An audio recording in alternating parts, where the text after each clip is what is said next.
guys! So thanks to extremely popular demand, I will be coloring this interior that I did in the last video, link in the description.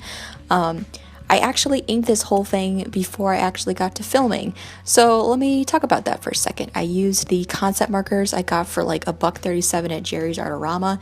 They're very cheap, they work pretty well, but I gotta say the caps are really freaking annoying. So if you want to pick them up, you can, but just giving you a heads up. So I want to talk about the line art a little bit before I get into the coloring process. I actually have two line art phases. The first line art I use a mid-tone, which might seem very weird to you guys because a line art is inherently supposed to be very dark, but you'll see a little bit more why I do that when I get to the later part in the video. But for right now, I did a mid-tone in the hot pink color. Later I'll be using like a darker reddish hot pink, I don't know what you want to call it. And for now, I'm just going in with the basic colors. So just picking a fairly limited color palette and going through, not doing any shading, not doing anything fancy, just putting down the flat colors one by one. This coloring process is actually very similar to my regular coloring process that I talk about in my color theory series. There's, 2 videos that you guys can watch with a couple tweaks at the end, but basically the first phase is just getting down the basics. In this case, I wanted a warm tone kind of palette, something kind of cute and girly and warm, because that was the vibe that I was feeling when I was making this, and I have been in that kind of mood for like a few days now, so I just decided that I wanted to like keep going with it. You can really pick any kind of colors that you want for your interiors, but do try to keep in mind what colors go best with the vibe of the room. Like, I could have used a whole bunch of dark, moody, muted colors, but that would maybe imply that, like, one of the girls that lived in the apartment got murdered or something. Like, that would just not be a good idea. So, yeah, just pick colors that go along with the theme. And speaking of colors, I want to give you guys a warning. I know that this video looks very polished, very high-res, nice lighting. That is completely thanks to the sun. Because I filmed this in front of my window. However, I do want to give a warning. This picture looks pretty different in real life than what the video is showing. Like, the yellow on the walls is significantly warmer. The blues are a little bit different. That orange doesn't look quite as saturated. I tried to color correct the video. It didn't turn out well. But all I'm saying is, if you want to see the more legit version of what this image looks like, you can check it out on my Instagram and Tumblr. I'll have an image posted of that when this video goes live, so you can like click on over there and take a look for yourself. Also, I just want to say that this video is a little bit sped up, just a smidge. Like, instead of 100%, it's 150%. It took me an hour to color this whole thing. I never like it when I watch like digital art videos or like any kind of speed paint and they speed it up so much that you have no fucking clue how fast they're actually doing it, because like when I was learning how to do digital art, I would always get really discouraged by how slow I was being, because I had seen all these other like painters online and I thought they had done everything in like 2 hours, and they weren't. They were just speeding it up a shit ton. So I just want to like be real with y'all. This took me a little minute to finish, and that's just the coloring. So yeah, I'm still coloring. Oh, that's right. I have something that I want to ask you guys. I might as well say it now while you're still invested in the video and before you click away. Next video, I'm kind of sort of thinking of doing a Q&A. If you guys would be interested in that, let me know by bombarding me with questions. I will not do a Q&A video unless I get more than 5 questions. I feel like it's not worth anybody's time if I only have 2 questions to answer. But if you have a question for me that you've just been dying to ask for a really long time, this is a great opportunity. And the only restrictions I'm going to put on are 1, be appropriate, please. Come on. And 2, please don't ask me something that's going to imply like a really, really long answer. Like, I don't know, how do I draw human anatomy? There's no way. But if it's a question that you think I can answer in like 2 minutes, it's a great question and I would love to see it. You can ask me about literally anything. College, how I film my YouTube videos, things about art. That tiny clip that you just saw right there was me showing off how dead my markers are. And me showing you right now about how meh this stage looks. Okay, I'll get back to the video in a second, but like right now I just want to explain. So when I do the flat colors, I hate it. I hate the flat color stage with all passion in my soul. Because things kind of look weird. You have the hues down, but you don't have the values down. So that's why things kind of look strange when it's in this stage. But at this part, when I'm adding like the shadows and kind of making the colors harmonize a bit more by mixing them, that helps a lot. But anyway, back to the video request for next week. Yeah, please, please, please, if you are interested, let me know and send me questions, and we'll see how that goes. So, enough babbling, talking again about the video.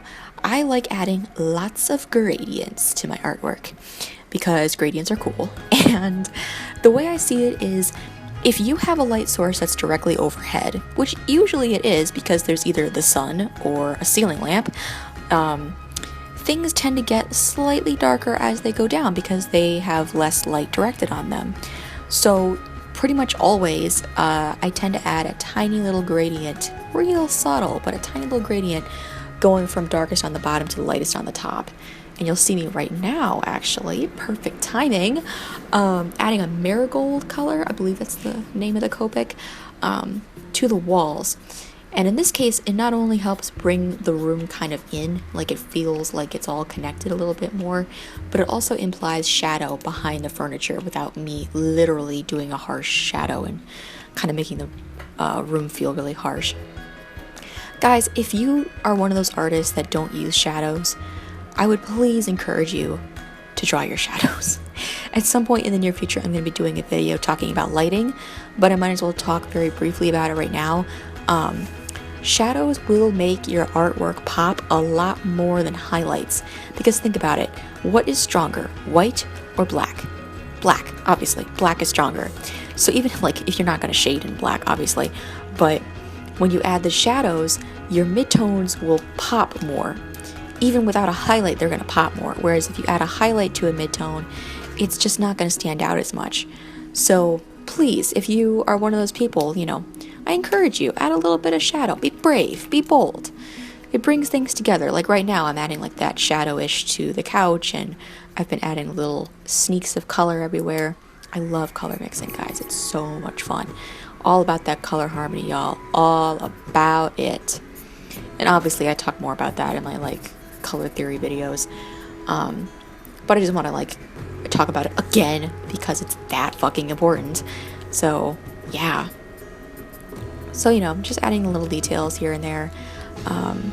It's starting to look a lot more complete, but at this point, it's still looking a little raggedy because the midtones at this point are fighting the normal colors. So finally, once this is all done, I can get into the line art section, which is the best part. So I use a dark line art as a normal person would. I'm using Tombow pens. They're called Tombow ABT. I don't fucking know.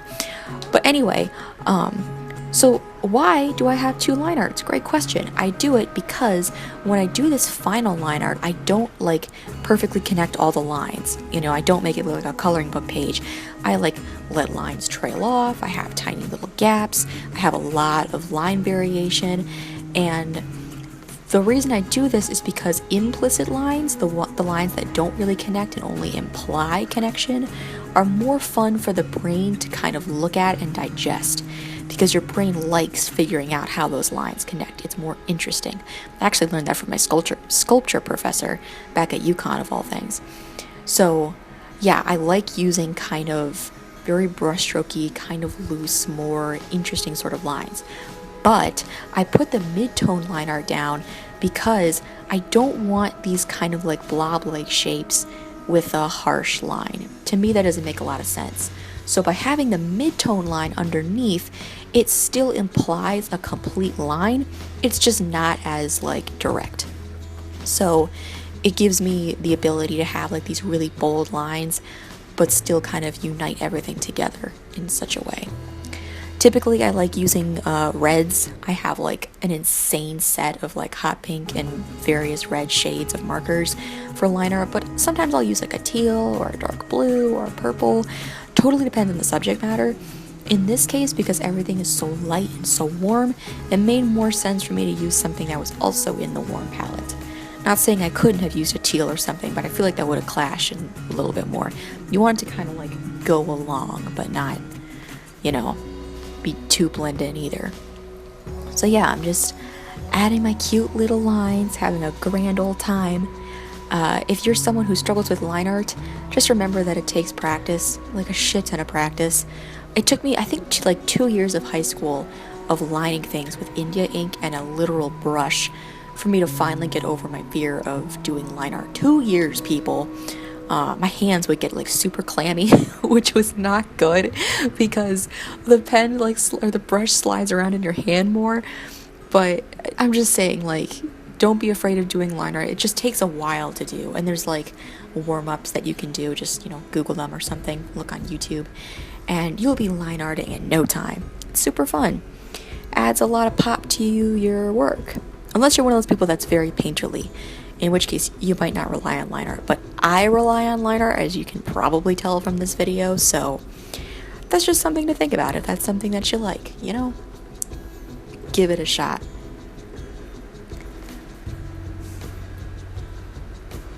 So at this point, I'm kind of reaching the end of the line art section, which leads me into kind of like the final phase, which is when I add a little bit of colored pencil to kind of help aid the shadows, help aid the color harmony. And this is a really good step because it's only little tweaks, and if I discover that I tweaked something a little bit too much and I don't like it, I can always erase it. Like, that's not a big issue for me.